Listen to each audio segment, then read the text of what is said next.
все хорошо. Можно? Пожалуйста.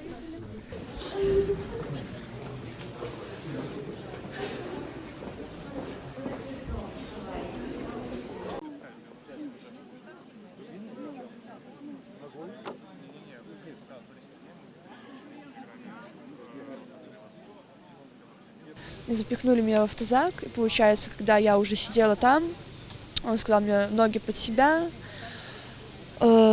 сложить так локти и голову тоже между ног, отобрал у меня телефон, заставил его разблокировать, сел на меня и смотрел то, что у меня в галерее творится, и, в принципе, все мои переписки личные, то, что в каких группах я состою. В Телеграме он сказал, что достает вазелин из кармана и говорит: ты знаешь, что мы сейчас с тобой сделаем? Мы тебя просто изнасилуем. И действительно, вот был момент, когда они остановились возле леса, и такие: ну что, готовься. И вот этот страх, и ты понимаешь, что, ну, как бы, пусть кто-нибудь, ну, спасет. И вот благо там оказался вот парень или мужчина, который сказал: да не надо, давайте ее отвезем просто. И вот это меня спасло, вот, просто потому что я понимаю, что меня могло, в принципе, сейчас не быть. И меня бы, в принципе, и нашли, я бы больше не сидела. Так, девчонки, кого я забираю?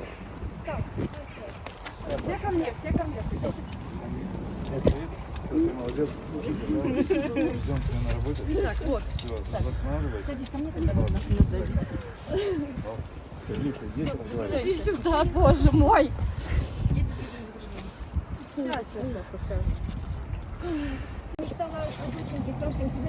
Просто, ну вот, слишком большое. Я не знаю, что не надо, но... Спасибо, Сань.